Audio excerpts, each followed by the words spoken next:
Hello and welcome. My name is John Valentine, and in this course, I'll be teaching you how to be a public speaker. So, I'm going to be talking about a various different string of topics, and as you can see on the screen, these will be the content that I will be covering. So, first of all, I'm going to be talking about what makes a public speaker. Then, I'm going to be talking about programs.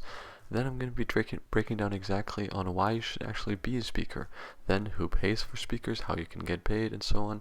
Then I'm going to be talking about some tips and tricks on what do I speak about, so what could you speak about, then asking yourself, are you ready, with various questions, and breaking it down exactly on what you should prepare for, and then give you some pro tips and the best tips for actually getting started being a public speaker. And then I'm going to talk a little bit more about biz development, so developing your business in order to gain more traction, gain more money, and so on. And then I'm going to be talking about finally some places that you can go with your speaking career and where you can take that. And at the end, of course, I'm going to be summarizing everything and give you some final tips and tricks. So make sure to stick around until the very end for that. But thank you so much for joining me today, and let's not waste any more time and get right into it.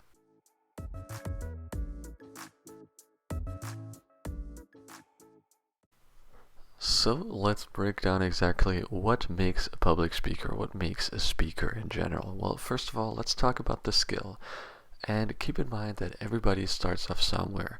If you have the dream, or if you have the want to become a speaker, and even though you might not be the best public speaker in the world, well, don't worry about it.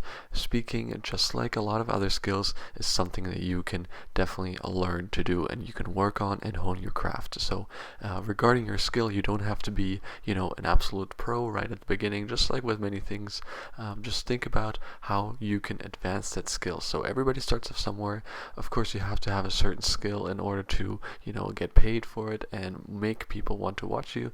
But just remember that you can start off anywhere and you can work on that skill. So it doesn't really have to come that naturally yet, but it is important to keep working on it, and also it is important to find your own voice, and with that meaning that you should find your own way of speaking, your own style. I'm sure if you think about your top speakers, whoever it is, Tony Robbins, Gary Vee, whatever, you know that they all have their individual style. And so I think a lot of that also comes naturally as you develop and as you build out your skills, but it's definitely important to find your own skills. So honestly, if you can hold a conversation and know how to get your point across, you are ready to start. And you're ready to start building on that. So again, don't think, just because I know how to talk about a certain thing, that everybody will want to pay for you to talk about that very thing, but just remember that it is a good point to start, especially if you already know where you want to go. Second of all, you want to find your value, whether it's entertainment, education, experience, etc. You have to have some kind of unique value and some story to tell in order to attract people, in order to make them want to pay. I mean, again, just think about the most, the prominent speakers, whatever. Again, Tony Robbins, Gary Vee is also always a great example in the business world. They all accomplished a specific thing and have a great number of years of expertise in a certain field in order for people to want to listen. I mean, if you think about it, if you're a young guy, maybe you're 19 years old and you just, finished high school and you don't really have that many things to talk about, well, why would anybody want to listen to you? Unless, of course, maybe you started a, startup when you were 16 and you sold it for $20 million. Well, I think a lot of people would want to listen to that. Of course, that is an extreme example. Maybe you're, becoming a professional athlete, or maybe you have overcome specific trauma or specific experiences that you can share with other people. Just think about what you can offer, what unique value you can offer in order to attract people, in order to make people want to pay for it, or come out and see you, even if it's for free. But you have to find your story and you have to find your value. Maybe it's just entertainment, maybe you're just being funny, maybe you have educational material on specific things, maybe you have a specific story to tell about an experience, maybe you're a traveler who's traveled to 100 countries. Well, that's also very appealing. There's really a billion different possibilities on why people would want to come see you, but you do have to find that value. And then, last but not least, think about your program. Be prepared to know what you're going to say. Map out a whole program, your speech, on what kind of topics you want to cover. Practice that speech. You don't have to have it, word for word in every single speech, but keep a specific program that you want to engage in, first of all, it makes your life easier because you can, take that program to specific people and to other people and to all over the place, that whoever wants to pay for it. And maybe somebody said, oh, this guy's talk about, digital marketing is amazing, you should hear him.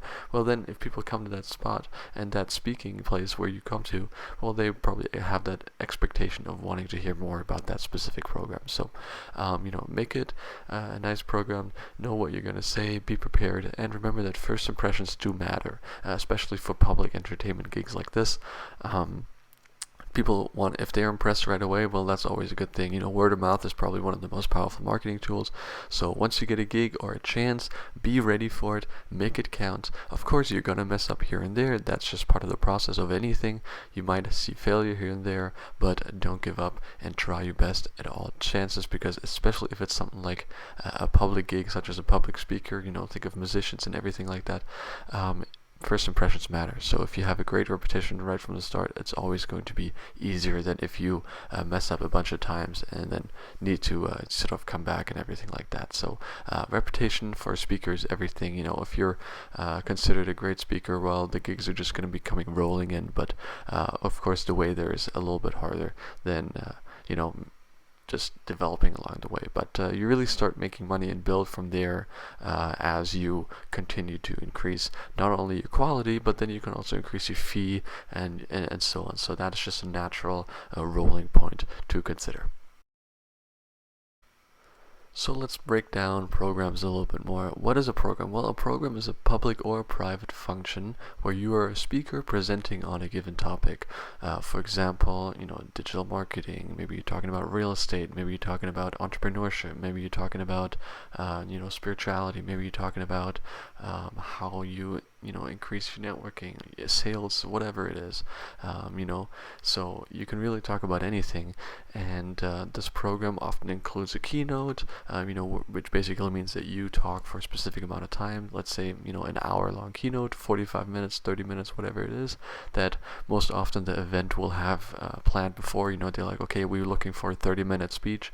Can you deliver that, so on. Then more often than not, sometimes they also include a Q&A at the end, so question and answers.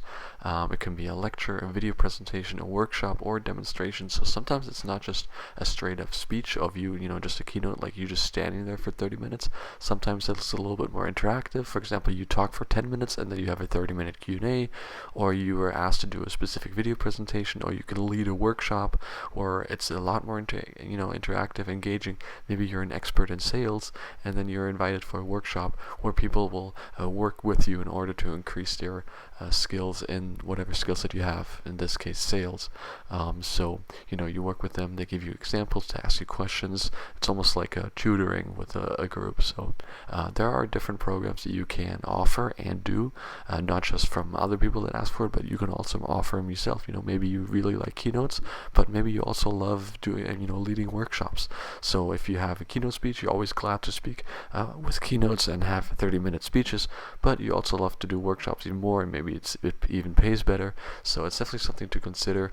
Again, that's what I'm talking about, considering your program and really figuring out what you can offer, what you want to offer, and what you can do with your skill set.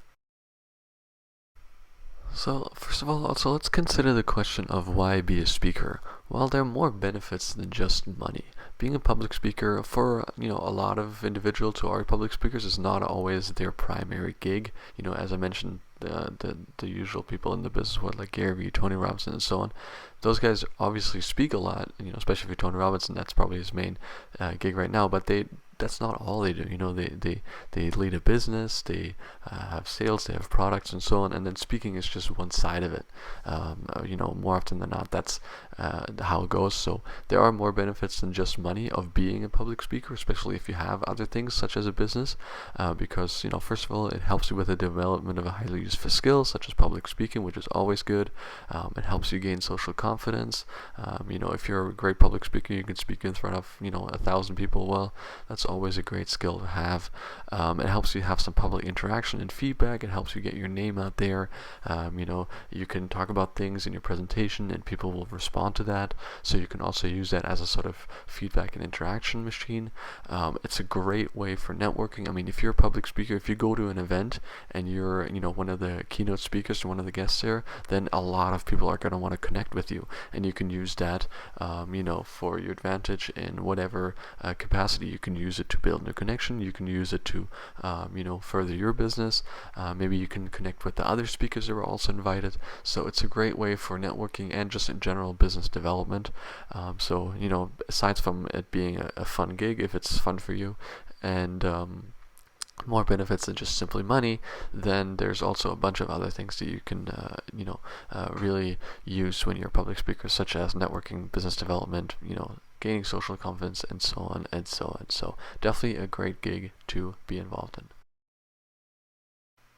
So you might also ask yourself, who actually pays for public speakers? Who pays for people to come in and have a talk in whatever capacity? Well, there is honestly an endless amount of institutions and organizations that will want to hear specific speakers in whatever industry they are in. For example, universities have constantly speakers coming in constantly on whatever topic. They pay them and everything, so they have them in any capacity, not just a commencement speech. Often those are just on an honor base and they're invited and stuff like that, but there's they have workshops and all kinds of things going on throughout the year and the semester for their students, so people are coming in all the time. There's all different kinds of clubs within the universities or just other clubs in general.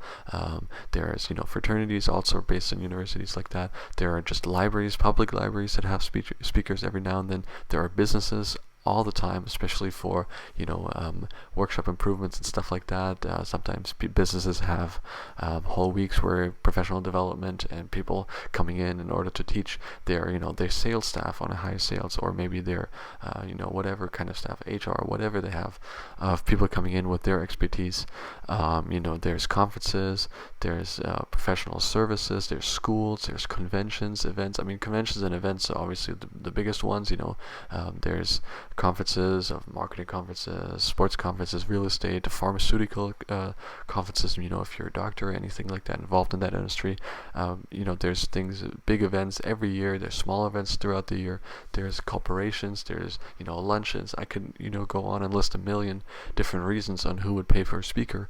But doing your due diligence and really going out and seeing who exactly, especially in your area, would offer those is definitely a good way to find out on how you can expand your clientele and how you can actually expand on wanting to be paid for being a public speaker. So let's answer the question, what do I speak about? Well, honestly, the answer to that is anything. It's literally anything. As I hinted in the beginning of the class, is anything that you can provide value in and people would want to have value, would want to see value and hear you speak about. So you can talk about history, you can have education, about career, professional development, you can talk about dating. There's literally anything that you think you are good at and you can offer somebody something, then people would want to hear about it. So ask yourself, what am I good at? What can I provide? Am I really good at sales? Can I provide sales expertise?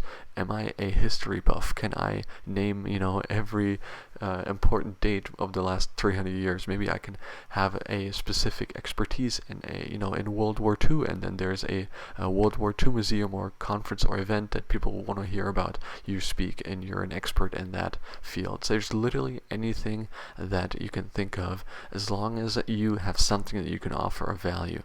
So be entertaining, be informational, be resourceful, and then you can share your story. You can share a story of any kind of experiences. I mean, for example, if you've ever seen the movie 127 Hours, there's also the book Between a Rock and a Hard Place. His name is Aaron Ralston. He's that guy who went hiking and got his arm trapped between a rock and in a hard place, as this book says, and another rock. As he was out hiking, he was left alone, and then, as a survival instinct, he cut off his arm, and then he made it alive. And that's, of course, an incredible story to tell. And he goes all around the country and all over the place to every kind of school, universities, and whatever, and telling his story and being a survivor and everything like that. So that's, of course, a very unique story, but there are variations of that, and so you can really think about anything that you can tell, like you can provide a value or a story that you can tell, or any experience you can recall in order to let people know about certain topics. So just ask yourself, what do I know, and what can I offer? Now, of course, you should also ask yourself, are you ready? Well, you're ready to start anyway. You are ready to practice. If you want to go down this road and, be a public speaker, then you should be ready in the sense that you're ready to start and ready to practice. Even if you might not think you're ready to have your first gig next week in front of 100 people, you're ready to start and you're ready to practice and get on your way. Well, because you can do that in a different number of ways. If you're still in school or university, I suggest going to your public speaking club, your debate club, and stuff like that. That's a good way to hone your craft and really work on those speaking skills. If you're already older and you're out of school, you can join Toastmasters, which is a worldwide public speaking group that can help you. You can Google it, just Google Toastmasters, and they're almost in every country. They're all over the world, and basically they're kind of like a group that gets together, and you can hold speeches for each other, and then you workshop them and you give each other improvements, and then there's people coming in and telling you how to be a better speaker and so on. So definitely an interesting thing to consider if you do want to get into public speaking, and also it will help you connect with other people and network and so on. So always a great way to be in that environment that supports that career path. You can just also practice and learn without much risk, not just in Toastmasters but also just in general. Look up speeches. Maybe if you don't want to write your own speech, you can get someone else's speeches just for just at home, and say it out loud, see how you would deliver it and so on. Of course, don't take someone else's speech for a gig or for anything like that, but just for yourself at home, you can look at famous speeches and see how you would recite them and just practice them and so on. Also Toastmasters, if you want to join them, this is not an advertisement or anything, it's just one of the most prominent groups.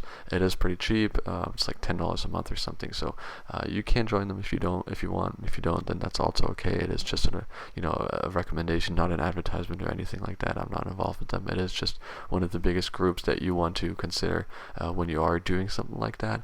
And so there's a bunch of ways that you can practice, and if you are ready, if you think you're ready, you're definitely ready to start and practice. So what are some tips and what are the pro tips for getting started? Well, I will give you a couple here. So first of all, begin your career with one program that you can change for specific audiences, and then go from there. So when you find your value, when you find what you want to talk about, you can start with one program and then keep delivering that, and then work on it a little bit. You can adjust it for specific audiences. Maybe you want to change it based on location and stuff like that, but start with one program that you perfect, and then you can deliver that. And if people see that you're confident repeatedly in that specific program, then you can branch out and maybe make another one, create a different speech, and so on. But starting one specific thing is definitely a strong point, because you can really get well done at that. If you offer 10 different things, of course you might be good at them, but just starting on with one program, one speech, and so on is definitely a great way to hone in on perfection on that one thing. Also consider all aspects of your presentation. Consider music, video, images, your clothes. There's honestly a bunch of different things that come into effect, and that factor into a efficient speech and an effective speech. Because if you add certain music, some people might like it, some people might not. If you have video backdrop or images backdrop, and think about your clothes. I mean, if you're a salesperson and you show up in shorts and a t-shirt, that might not go over that well as if you were to come in a full suit or anything like that. So consider your clothing as well, depending on who you're presenting to. Maybe you want to have free swag at the end, like gift bags or something like that with your business card in, and a free pen and a hat or a shirt or whatever. Definitely something to consider as well. It's a great way to get your name out there for promotion. Maybe in the beginning, especially if you're established, of course you don't need that much, but if you have in the beginning, it's definitely something to consider if you can afford it. Also, connect further with the crowd, especially starting off, in the beginning. Make a call to action towards the end, or if you're going after the speech and when you're going around engaging with them, ask them to sign up to your newsletter or to follow you on, your Instagram or whatever. You can hand out business cards and ask for referrals. Be like, let me know if you need anybody for your birthday party, or give the number to your friend or other businesses and so on. Of course, do it gracefully and do it in an appropriate way, but definitely try to connect with them outside. Don't just do your speech and leave. Try to gain that sort of go to the extra mile and try to own your audience in that way. Then also maximize your networking with other speakers and the audience. So as I said, with the audience, but also with the other speakers. Sometimes if you go in an event, there's 5 different speakers. Try to connect with them as well and make that connection. Then, of course, you can also try to reduce your fees sometimes if you have other things to sell, such as books or courses. So, you might take a little bit of a less fee, but then you do that speech, and then, because of that speech, you sell 100 books or something like that, or 10 courses or something like that. So, also definitely something to consider if you have something else to sell. And as you go on, of course, try to raise your quality and therefore raise your prices. So, that's just a natural progression that you should keep in mind. So also think about the business development aspect that I touched on a little bit already. Think about the networking opportunities in all senses, with the audiences, with other speakers, with the hosts of the event, just everything. There's really a lot you can do when it comes to networking and developing your business further. Again, have an email list of some sort, maybe on your card. Maybe you can have people, tell them if they sign up for the newsletter, they'll, get another specific exclusive item or whatever it is. So whenever you're in front of an audience, there's definitely a way to upsell on the next item, such as a newsletter. Think about your social media growth, your PR, and your exposure. Take pictures, do videos, produce content while you're already producing content on an event. If you're at an event, maybe you can film a TikTok of a behind the scenes of a keynote speaker. You can post photos on Instagram stories and so on. Ask for referrals and also testimonials. If you have a website of your speeches, you can ask clients, be like, can you give me a 1-sentence testimonial? And they'll be like, oh, I really enjoyed this and this about this. And then you can quote them on the website. Always a great idea. You can increase your sales, as I said, with books, courses, or whatever you're offering. And also try to get some more clients. You can talk to people and someone's like, look, I really enjoyed you. And you can try to make that client be like, look, if you're ever interested in booking me, here's my card. Let's talk a little bit more. And you can really gain clients through that as well. So word of mouth and also connecting with the audience and other people on events and specific things that you're already doing is definitely a great way to further develop your business. So where can you go? What do I mean about that? Well, when you think about where you can go with your public speaking career, it's also useful to look ahead and see what successful public speakers are doing, especially in your niche or industry, and try to maybe see what good things they have done, what things to avoid. It's always a good idea to do research and look at your competition or people that inspire you or people that you would want to be more like and see how they progress through their career, and then learn from them. You can see what they're doing, where they're ending up, where they book their speeches or keynotes and everything like that. And once you get the ball rolling, you can really get going on your next gigs and your progression throughout. You can look at speaker bureaus, which are basically almost like databases of speakers where people can list yourself and people, events and stuff like that go on in order to look at the available speakers and then book you through that bureau. There's AAE, APB, Big Speak, Eagles Talent, Harry Walker. There's honestly a bunch of different websites that you can sign up for that people go on and then look at the available speakers and book you through. So it's not just all done through you or cold sales or an agent, anything like that. There are sites where you can list yourself, almost like the yellow pages, and then people can flip through and be like, okay, this guy looks good, I want to book him. So definitely try to sign up for as many speaker bureaus as possible and all those websites where people can book you through. And so definitely a good idea to do that if you want to further enhance, especially if you're starting out and go on with your career. So to summarize and give you some final tips and tricks, remember that assess what you can offer. So think about what your value is, what you can bring in what you can bring to the table, what your unique point of value is, why somebody would want to pay you in order to listen to you. Think about your story, your experience, and plan it all the way through. Build a solid program. Know what you're going to say. There's no room for error in that aspect. Of course, you might make mistakes here and there, and you fail here and there, but that's completely normal. But of course, the better you build your solid program, the easier it is to not make a mistake. And of course, it's always better to not make mistakes. It's inevitable, but if you could avoid them, right? Why not? So definitely something to consider. Find places that need speakers. You can start cold calling. You can start to interact with them and do whatever it is that you need to do. Find places that would need you as a speaker.